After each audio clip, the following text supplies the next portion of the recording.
We're live from New Delhi, watching DD India News, India's voice to the world. I'm Lipakshi Khurana, coming up in the next hour. Lower House of Parliament to debate on electoral reforms on 9th and 10th of December. 10 hours allocated for this discussion in Lok Sabha. Civil Aviation Minister Naidu holds review meeting, vows strict action, including curtailing routes allocated to IndiGo. Ukrainian President Zelensky met European leaders in London and Brussels, says unity between Europe, US and Ukraine is crucial for negotiating peace plan with Russia. Strong India faces shaky South Africa in first match of T20 series in Qatar today. Shubman Gill and Hardik Pandya to return.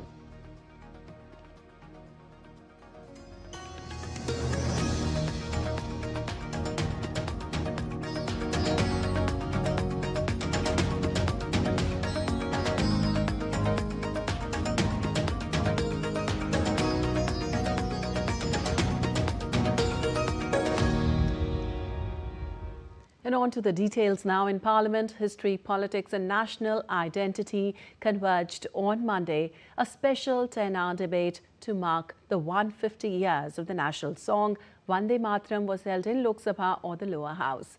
Prime Minister Narendra Modi led the debate with an nearly hour-long address invoking both the legacy of the song and its contested political journey.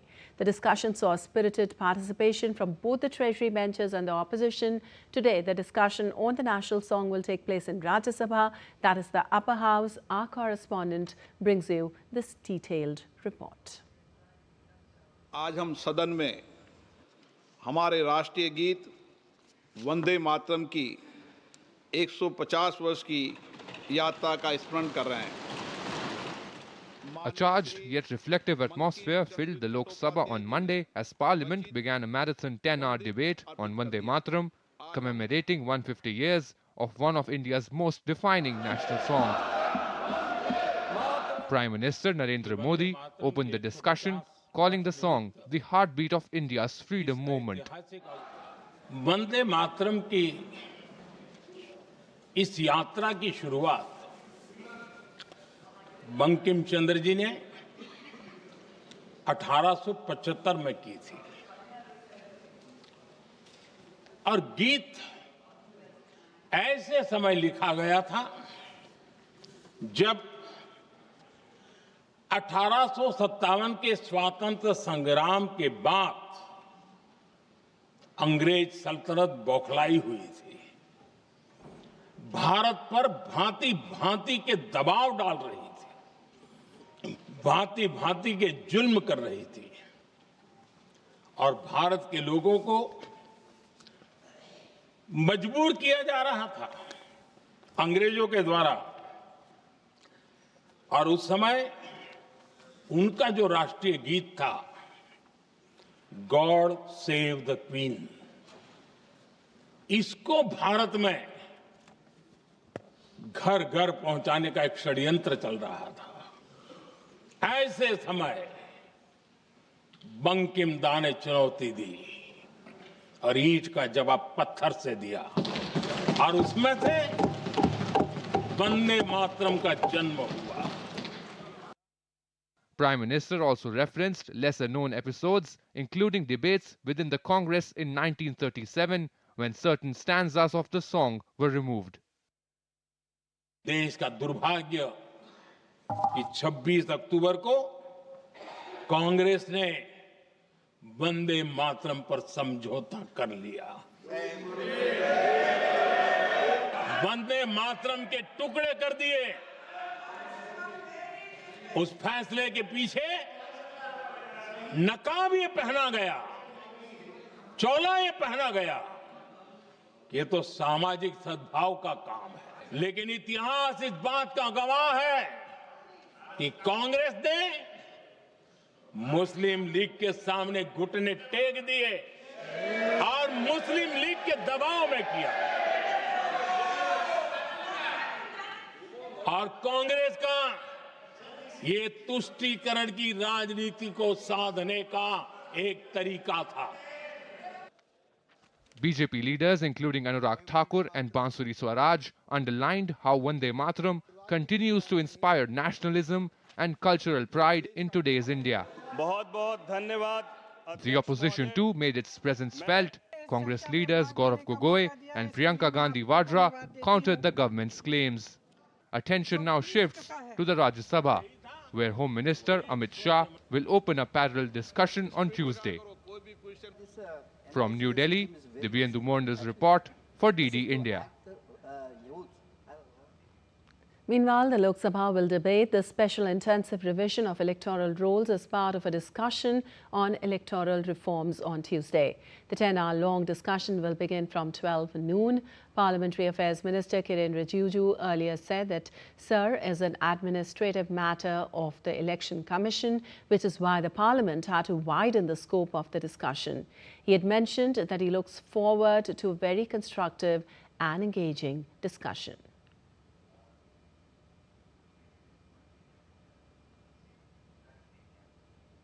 And for more, we have Divyendu Mondal joining us on this. Well, Divyendu, yesterday Prime Minister minced no words while initiating the debate. He spoke at length about the history and the legacy of the song Vande Mataram. Later, what were the key points raised by the different parties during the 10-hour-long Lok Sabha debate on 150 years of the song? Well, Lipakshi, the Prime Minister, while beginning the debate with his speech on the floor of the House in Lok Sabha, did set the tone for the ruling parties, and we have seen yesterday an unprecedented move where both the Treasury as well as the opposition benches were on the similar lines when it came to the song Vande Mataram, which united India during India's freedom struggle. So therefore, the opposition did throw some attacks on the government with respect to this debate and to the policies or the reforms of the government. But we could see that both the opposition and the Treasury were on the same page yesterday as far as the issue and the celebration of Bankim Chandra Chattopadhyay's written Vande Mataram is concerned. So therefore, in fact, all the opposition parties, the Congress, the Trinamool Congress, the Samajwadi Party, the Shiv Sena of the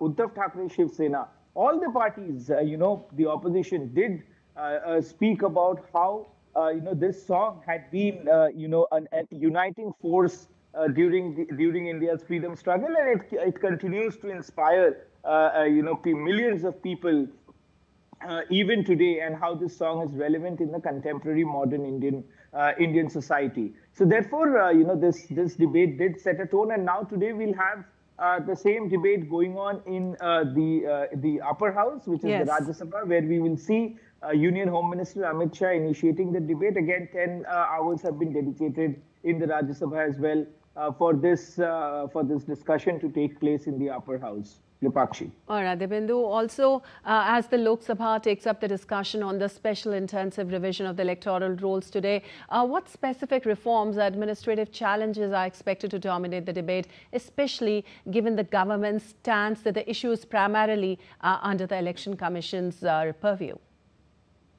Well, Lipakshi, it had been a long-standing demand of the opposition parties to have a debate on the SIR, which is the Special Intensive Review of the Electoral Rolls. We had seen a literal washout of the monsoon session of Parliament because this particular issue had, had been the contentious point between the opposition and the government. But this time around, the government has, ceded and has agreed to hold the discussion. In fact, 2 days have been allotted for this discussion in both the Lok Sabha as well as the Rajya Sabha. The Lok Sabha will begin the discussion today and the Rajya Sabha will begin the discussion tomorrow. But as far as the important key issues that are expected to come up, yes, the government is absolutely clear that this purview is only under the Election Commission, and the Election Commission is an independent constitutional body, and the Parliament cannot dictate the Election Commission. So therefore, we will see a broader and wider spectrum of the reforms or of the issues that have been coming up through the SIR. Of course, we will see massive scathing attacks from the opposition parties with respect to the SIR is concerned, because we have seen the opposition holding protest outside the parliament as well as inside the parliament with regards to this specific issue. But, as far as, the pointed debates are concerned on the floor of the House, we will see responses coming from the government, but the government is absolutely clear that the Election Commission is an independent constitutional body and they cannot interfere, as a matter of fact, in the functioning of the Election Commission. So we will see how this debate pans out once it begins roughly at about 12:15 p.m. this afternoon. All right. Thank you so much, Demendu, for all those details. And moving on, December 9th, 1946 marked a defining moment in India's history as the Constituent Assembly convened its first session. It was held in the historic Constitution Hall of Parliament House, now known as Samvidhan Sadan. This assembly, comprising visionaries and leaders from across the nation, embarked on the monumental task of drafting a constitution that would uphold the values of democracy, unity, and progress for an independent India. And the Ministry of Civil Aviation and DGCA has been constantly monitoring the situation across all the airports in real time since 3rd of December due to extraordinary circumstances caused by the disruption of IndiGo operations. Monday night, a high-level review meeting comprising all the senior officials was undertaken for a comprehensive assessment of the situation. All senior officials of the ministry have been instructed to visit airports to verify airline operations and passenger-oriented services. Any shortcomings identified, including feedback received through interactions with the passengers, are to be addressed and rectified immediately.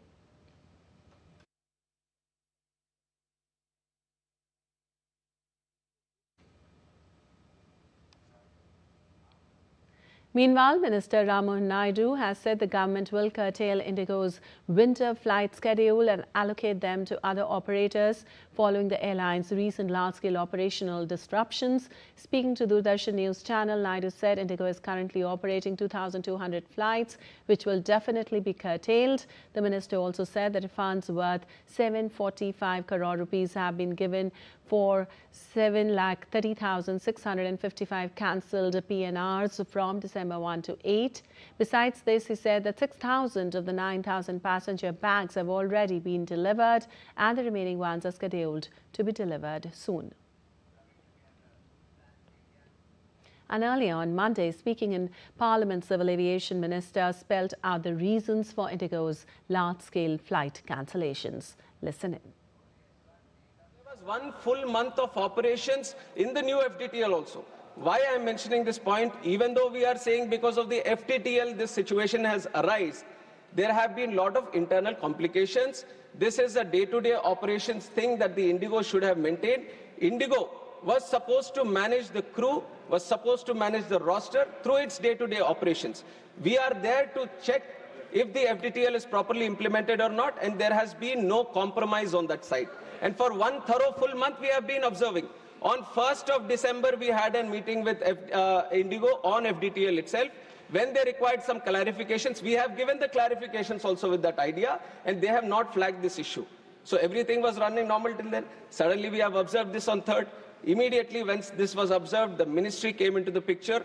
We have taken over the situation at the airports. We have consulted all the stakeholders, and then you have seen how things have unfolded for those 2 days. Definitely, there was a lot of difficulty that has been faced by the passengers. We are doing an inquiry, and we will take very, very strict action, not only for this situation, but also as an example. We will set an example for all the airlines. If there is any miscompliance, any non-compliance, or non-adherence, for any single person, any entity, or any organization, or any operator functioning in this civil aviation, we will take very, very strict action so that we set an example in the industry. Meanwhile, Civil Aviation Secretary Sameer Kumar Sinha said the government worked actively to address passengers' concerns in the wake of the disruption caused by the recent IndiGo operational crisis, and 100% refunds for PNR cancellations have apparently been completed. Sinha added that things are almost back to normal after the IndiGo crisis. In fact, worst perhaps, in my opinion, was 4th and 5th of December. And thereafter, things we swung into action. We coordinated at various tiers, regular meetings, many meetings actually, with senior management of IndiGo. And also we coordinated with the airports, airport directors, both PPP and Airport Authority of India airports. And now I think things are almost normal. 90% of the baggage is already raised, and we've been sending, in fact, the airlines been sending baggage to their respective passengers' addresses. I feel that within the next 24 hours or so, all the luggage will be there at the passengers' given address. We issued one order, and also we coordinated with IndiGo. And I think it is all 100% refund has already been completed. We have already ordered an inquiry. It's a detailed inquiry going to take place in the next 15 days or so. And once the outcome of the inquiry is there with us, then thereafter we go into the region, so that we would not like to have this kind of occurrence ever in future. So we are waiting for the outcome of the inquiry. In the meanwhile, senior management of the IndiGo Airlines, they have also been show-caused. So we will wait for the inquiry report and thereafter take corrective actions. Directorate General of Civil Aviation appointed panel investigating the flight disruptions at IndiGo is likely to summon the airline's CEO, Peter Elbers, and Chief Operating Officer, Asaida Porqueris, on Wednesday as part of the ongoing probe. The four-member panel has been tasked with identifying the root causes of widespread operational disruptions. Its mandate includes assessing manpower planning, fluctuating rostering systems, and the airline's preparedness to implement the latest duty period and rest norms for the pilots. The panel will also review the extent of compliance with the revised flight duty time limitation provisions, including analysis of gaps admitted by the airline, and ascertain the accountability and responsibility for planning failures that led to the breakdown of operational stability, among others. And still to come on DD India News Hour. Kremlin awaits details as Zelensky calls US-Ukraine talks in Florida constructive but not easy. United States President Donald Trump to host Israeli Prime Minister Benjamin Netanyahu at the White House on December 29th. And Congo President accuses Rwanda of violating peace deal.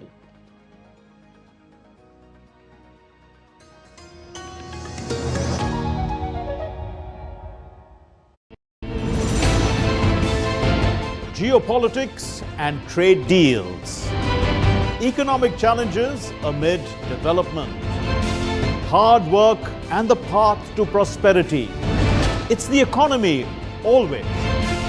Between walkers, money is what money does and says. Supply creates its own demand. Between the bulls pulls and bears tears. When supply chains globalization and India rises to the podium. We'll get you centered with the Economic Brief at 8 p.m. every Thursday on DD India.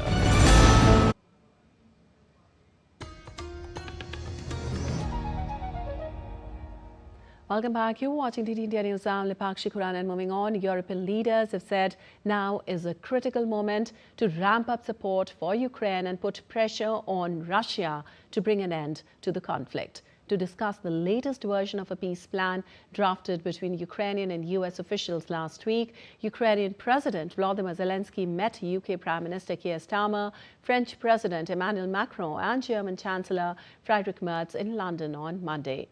At the meeting, the European leaders said they wanted to come up with firm plans in case of a peace deal, while Zelensky said that unity between Europe, Ukraine and the US was important when negotiating an end to Russia's conflict in Ukraine. Things which are very important for today, I think unity between Europe and Ukraine, and also unity between Europe, Ukraine and the United States. There are some things we can't manage without Americans, things which we can't manage without Europe. And that's why we need to make some important decisions. Well, after talks in London, Ukrainian President Volodymyr Zelensky met NATO Secretary General Mark Rutte, EU's Ursula von der Leyen and Antonio Costa in Brussels. Zelensky said that Ukraine would share a revised plan with the US on Tuesday.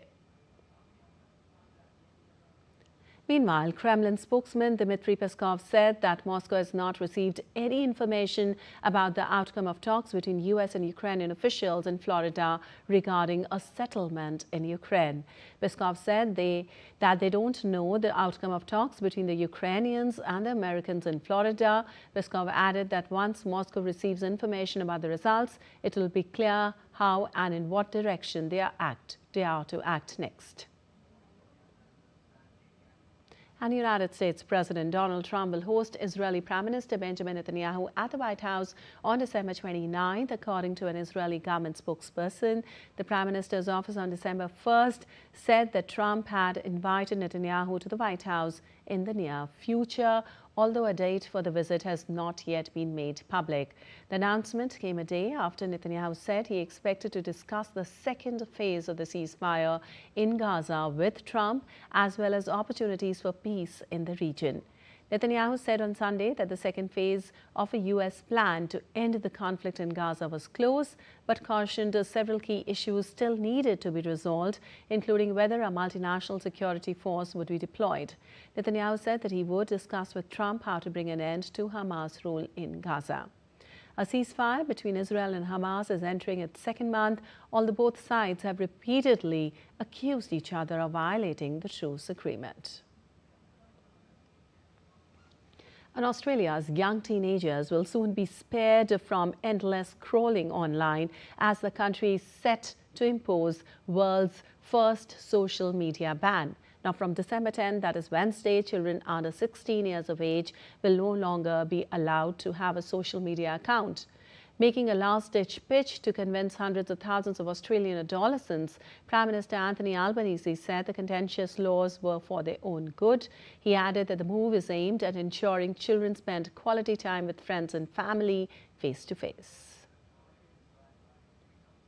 You'll know better than anyone what it's like growing up with algorithms, endless speeds, and the pressure that can come with that. That's why we've taken this step to support you. Above all, make the most of the school holidays coming up, rather than spending it scrolling on your phone. Start a new sport, learn a new instrument, or read that book that has been sitting there on your shelf for some time. And importantly, spend quality time with your friends and your family, face to face.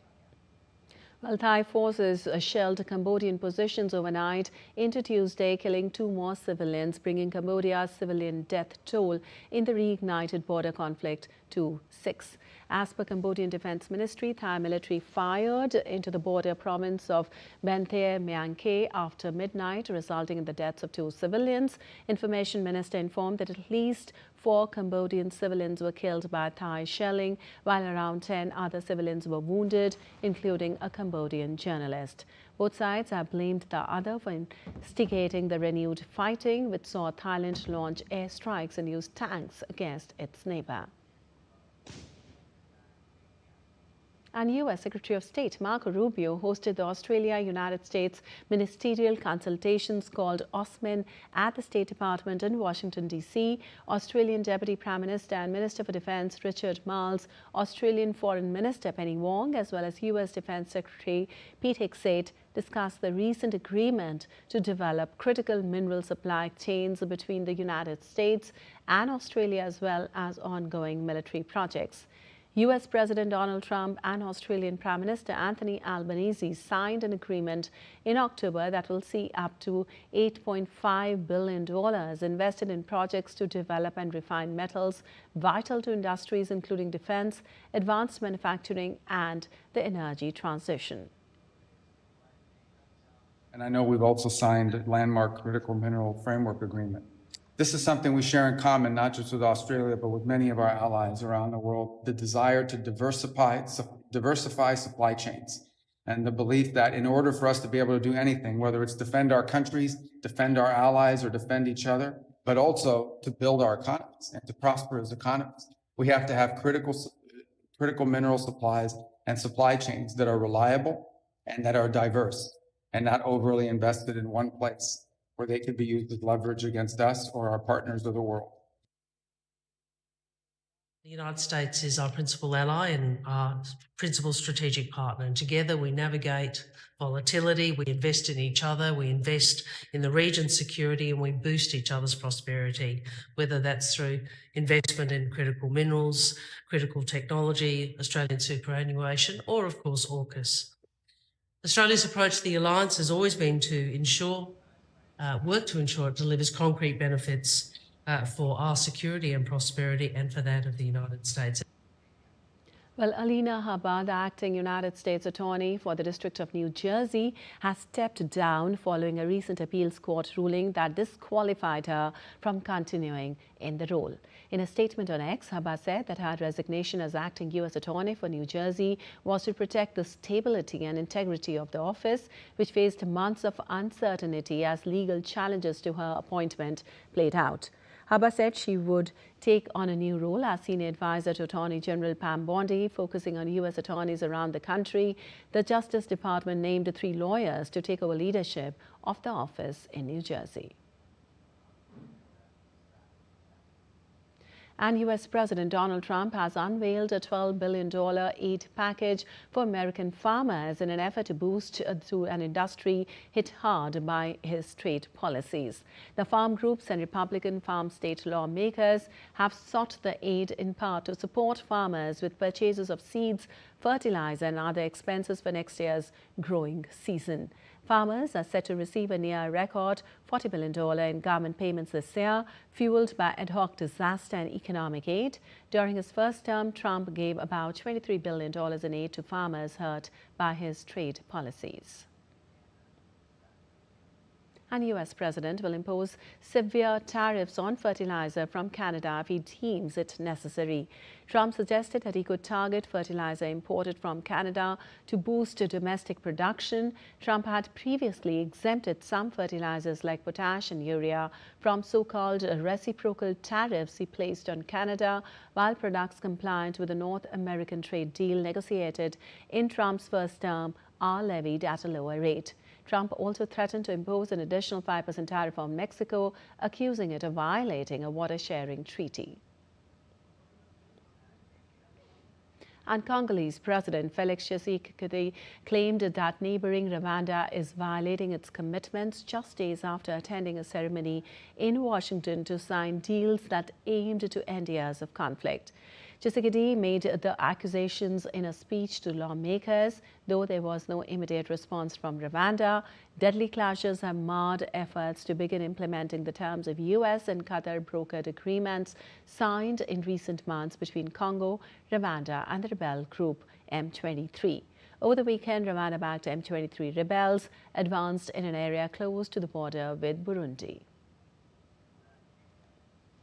And protesting Greek farmers briefly closed an airport on the island of Crete and blocked the port of Lesbos as roads and border crossings during a nationwide demonstration triggered by EU funding delays. Now, the Greek farmers face a €600 million shortfall in EU aid and other payments after a corruption scandal in which some farmers, aided by state employees, faked land ownership to qualify for the payouts. Ongoing audits have slowed the subsequent disbursements. The delays to funding come as farmers and stock breeders have had to struggle with an outbreak of sheep pox, droughts and floods this year. Prime Minister Kyriakos Mitsotakis, under criticism for the scandal, urged farmers to end the blockades and said the government is open for a dialogue. And now let's take a look at other stories making news around the world. NASA's Johnny Kim and Russian cosmonauts Sergei Ryzhikov and Alexei Rubritsky are set to return home after 245 days aboard the ISS. The crew traveled nearly 104 million miles and orbited Earth thousands of times during their mission. With the hatch closed, they are now going through final procedures before their landing in Kazakhstan. Downtown Toronto lit up in festive colors as crowds gathered at Nathan Phillips Square, now transformed into a holiday hotspot. Skaters filled the ice rink under the glowing Toronto sign, while markets and decorated streets added to the city's winter charm. Russia's Moscow Zoo has released new footage of two armored tiger cubs born in August at its rare species reproduction center located about 100 kilometers from the capital. The male and female cubs born to tigers Shiva and Amur Orion spent their first weeks in a closed shelter and have now begun exploring an open enclosure.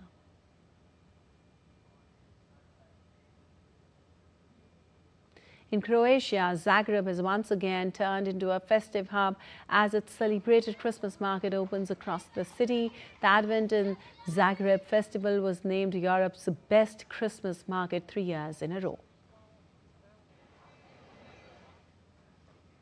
And still to come on DD India News. President Murmu will confer Handicrafts Awards today, acknowledging exemplary craftsmanship. India continues Operation Sagar Bandhu in Sri Lanka, bridging gaps in connectivity. And India, Chile review progress of Sabha trade negotiations.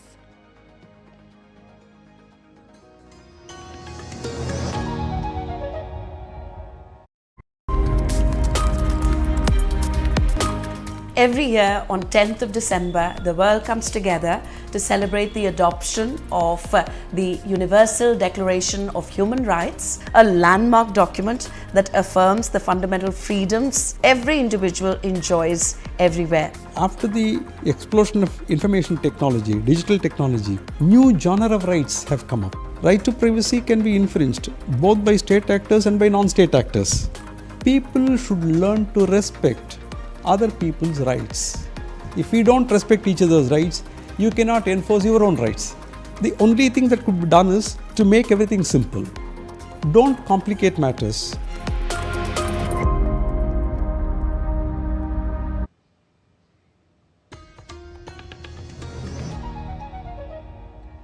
Welcome back. You're watching DD India News now. Lipakshi Khurana. And moving on, President Draupadi Murmu will confer the Shilp Guru Awards and National Awards for Handicrafts for the years 2023 and 24 today. The awards ceremony is being organized during the National Handicrafts Week, observed annually from December 8 to 14th at Vigyan Bhavan in New Delhi.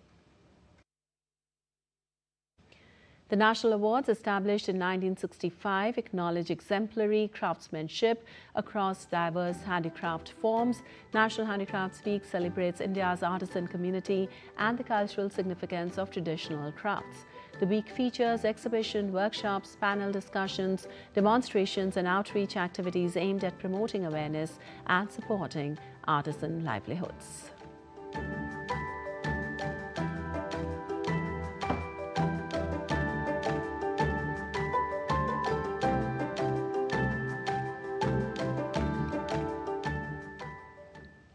Well, India continues relentless relief and rescue efforts under the ongoing Operation Sagar Bandhu in Sri Lanka. Indian Army's Engineering Task Force is working alongside Sri Lankan authorities to restore connectivity along the main road arteries of the island in the wake of devastation caused by Cyclone Ditwa. Work to remove the damaged structures and construct a Bailey Bridge in Kilinochchi on A35 is progressing. Bailey Bridge units were airlifted to Sri Lanka on Indian Air Force's C-17 aircrafts to help restore connectivity. Saving lives on the ground, the fully operational Indian Field Hospital Mahayagyanaya near Kandy is delivering life-saving treatment to flood-affected communities. Equipped for trauma care, surgeries, ambulance support and critical medical services, the facility ensures urgent healthcare reaches where it matters the most. And the 10th edition of India-Indonesia Joint Special Forces exercise Garuda Shakti is underway at the Special Forces Training School, Backlo. The exercise aims to enhance interoperability and facilitate the exchange of best practices in mission planning and execution of counter-terrorism operations in semi-mountainous terrain.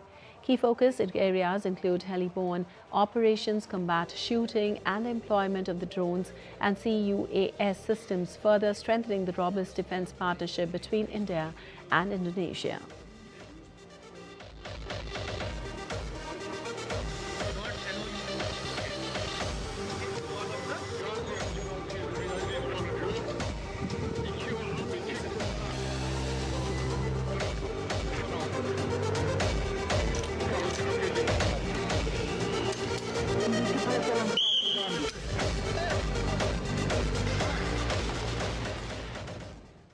While India and Chile reviewed ongoing negotiations towards advancing the India-Chile Comprehensive Economic Partnership Agreement, or CEPA, discussion took place between India's Commerce and Industry Minister Piyush Goyal and Treasury Under-Secretary in the Ministry of Foreign Affairs of Chile, Claudia Sanhueza. The discussions come as officials from both sides wrapped up the fourth round of talks on December 5th for the proposed CEPA. The CEPA aims to build upon the existing preferential trade agreement between the two nations and seeks to encompass a broader range of sectors, including digital services, investment promotion and cooperation, MSME, critical minerals, etc., thereby enhancing economic integration and cooperation.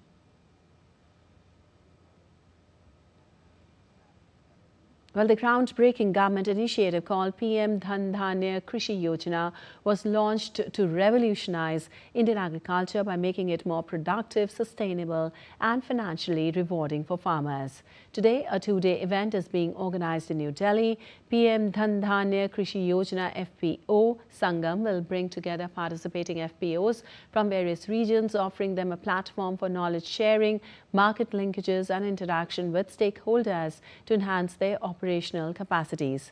It will facilitate direct market linkages between FPOs and institutional or retail buyers and enhance market readiness of FPOs through capacity building sessions on branding, packaging, digital commerce and quality assurance.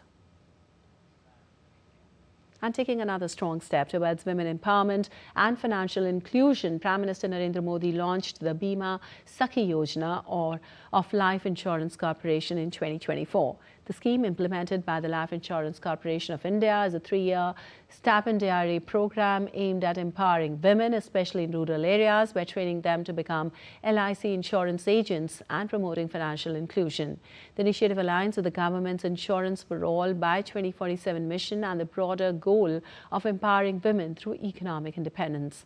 Highlighting that India was treading forward with the resolution of Viksit Bharat by 2047, Prime Minister stressed that it was imperative to ensure ample opportunities and remove every obstacle in their way to empower the women. And the 26th session of UNESCO's Committee on Intangible Cultural Heritage commenced in India at Red Fort. The session focuses on protecting living cultural traditions recognized by communities as part of their identity, including practices, knowledge, expressions, objects, and spaces passed down through generations. It emphasizes the role of communities, indigenous groups, and individual practitioners in safeguarding heritage while promoting global cooperation and awareness among the younger generations. On the first day of session on Monday, key topics were discussed in detail. External Affairs Minister Dr. S. Jaishankar formally opened the session describing traditions, languages, music, craftsmanship and other intangible heritage as the most democratic expression of culture owned by all and guarded by many.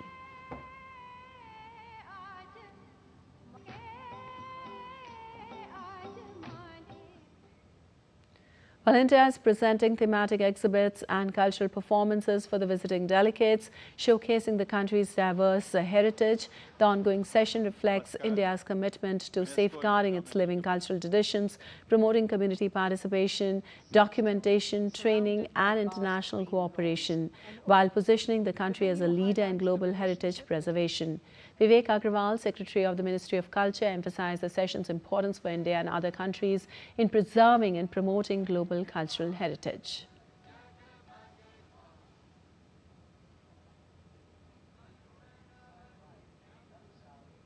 Delegates from 180 countries of the world who are participating in this session. The discussion points are on intangible cultural heritage. India also has a proposal. Our proposal is on Diwali being recognized as in the UNESCO inscription as an international recognition. Apart from that, India is also looking at bringing out issues of intangible cultural heritage, in which India has played a primary role in spreading the message of humanity across the globe. So we are looking at multinational inscriptions as well, where countries which have the Indology impact come together with India and we make joint nominations. One such joint nomination we are proposing is on Chhat Mahapuja, where we are going with countries in which this festival is also being celebrated. And still to come on DD India News. Trump reverses US policy, strikes deal with Xi to let NVIDIA resume advanced AI chip exports to China. Netflix deal faces new challenge. Paramount launches hostile bid for Warner Brothers. And Pragnananda's triumph fuels India's chess dream.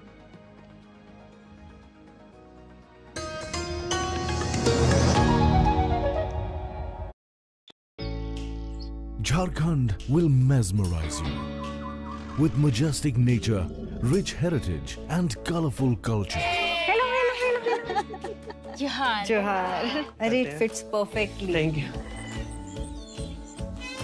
Full workout ho gaya. Ready?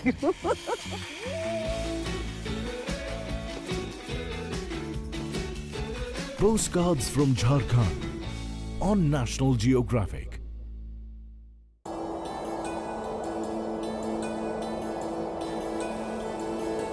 गर फिरदौस बर्रुए ज़मी अस्त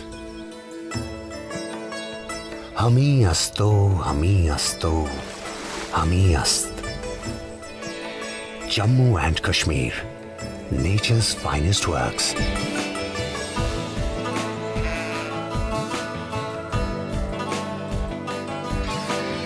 A land of verdant valleys, pristine lakes, striking autumns, unforgettable majestic beauty. A place of unwavering devotion, wholehearted smiles, and warm hospitality.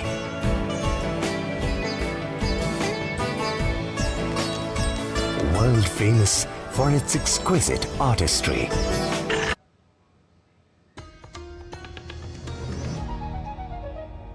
Welcome back. You're watching DD India News. I'm Lipakshi Khurana. Moving on, US President Donald Trump said on Monday he had reached an agreement with President Xi Jinping to allow US chip giant NVIDIA to export advanced artificial intelligence chips to China. The announcement marked a significant shift in US export policy for advanced AI chips, which Joe Biden's administration had strictly and heavily restricted over national security concerns about Chinese military applications. Democrats in Congress quickly dismissed the shift as a huge mistake that will help the Chinese military and economy. Trump said his decision aims to support American jobs, strengthen U.S. manufacturing, and benefit American taxpayers. And a major twist in the entertainment industry has taken place as Paramount Skydance has launched a hostile $108.4 billion bid for Warner Brothers Discovery, attempting to outmaneuver Netflix in a high-stakes battle for control of some of Hollywood's biggest assets. Well, Paramount's surprise move comes just days after Netflix secured a $72 billion equity deal for Warner Brothers Discovery's studios and streaming assets following a heated bidding war. But the new offer means the fight for Warner Brothers and its valuable HBO and DC Comics properties is far from over. The Warner Brothers Discovery Board says it will review Paramount's proposals but is not changing its recommendation in favor of Netflix and has advised no action for now. Paramount's bid covers the company's cable TV networks, while Netflix's offer is limited to Warner Brothers film and TV studios, HBO and HBO Max. The US President Donald Trump has also said that neither Netflix nor Paramount Skydance are great friends of his and that he will do what's right in that matter.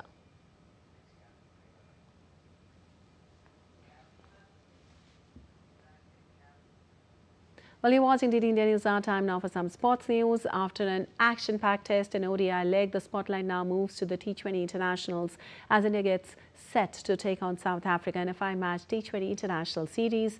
The series starting on Tuesday will offer both the teams a vital opportunity to assess form and combinations as the countdown to the T20 World Cup 2026 gathers pace.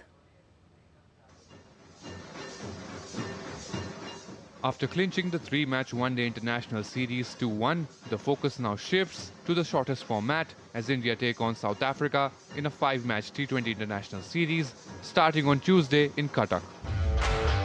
Led by Surya Kumar Yadav, India will look to carry forward their winning momentum as preparations intensify for the T20 World Cup at home next year.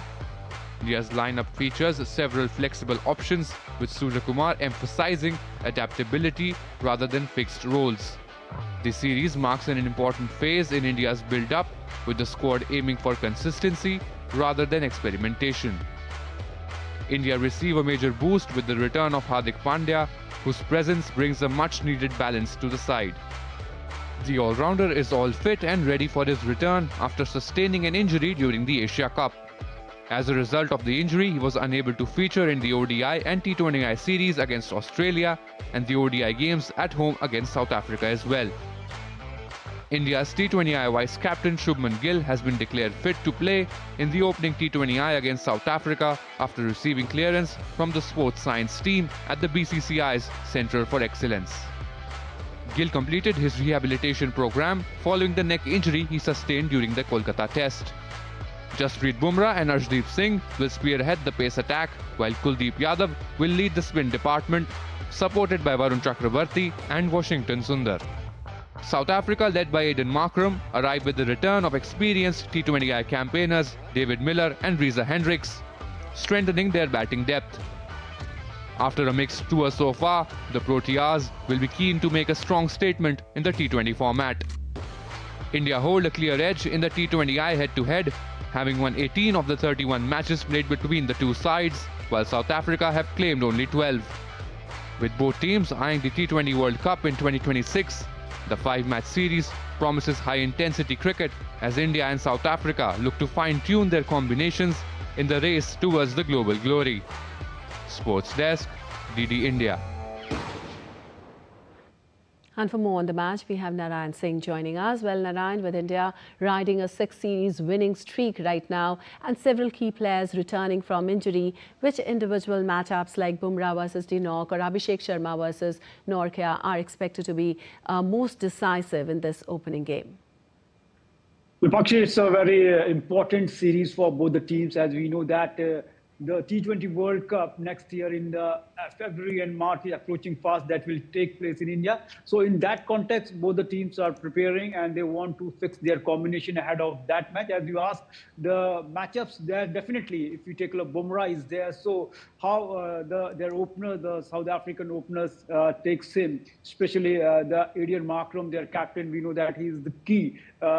We can say that in South African batting lineup. So it remains to be seen. And down the order, to take a look when their middle order, which look one of the most solid for the South African, Tristan Stubbs and Reza Hendricks. In that case, our spinners, Kuldeep Yadav, I think how he handles them, it will be the key. But overall, we can see that India, it's a near invincible side in the T20 format. If you take a look, they are the defending champions of the T20 World Cup that they won in Barbados in 2024. And after that, if you take a look, India's record, it is from the matches so far they played, their record is, win-loss record is 26-4. They won 26 matches and lost only 4 matches. If you take a look, South Africa from that period after losing that final against India, they have taken a different trajectory and they won only 9 matches and they lost 16 matches. So in T20 format, they are looking different team.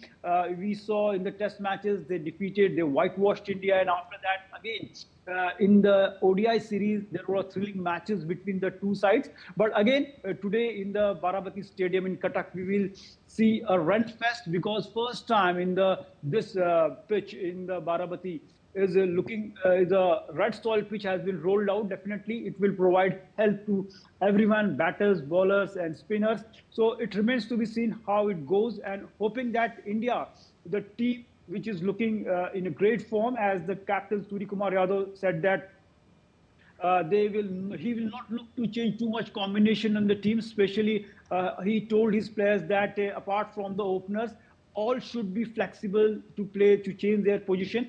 And a big question whether Sanju Samson will be there or not, because he was there in the squad for the Australia series, but Jitesh Sharma was given a preference. So today he will be there or not. And the number 8 position, there is a contest between the 3 players, Harshit Rana, Shivam Dube, and Washington Sundar. So how it goes, how it pans out, we will see today at 7 p.m. when the match will start.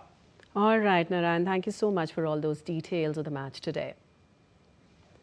And talking about Indian chess, reached another historic high on December 8th as R. Pragananda was confirmed as the winner of the FIDE Circuit 2025, securing direct qualification to the prestigious 2026 Candidates Tournament. At just 20, he outshone global rivals with unmatched consistency, finishing the season with 115.17 points ahead of compatriot Anish Giri and Uzbekistan's Grandmaster Nadir Bek.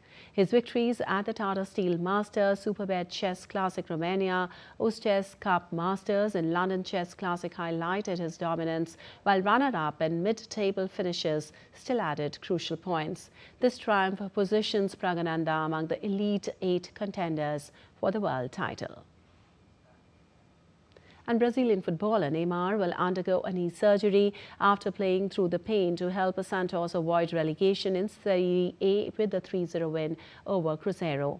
Neymar had returned to his childhood club Santos in January after a stint in Saudi Arabia.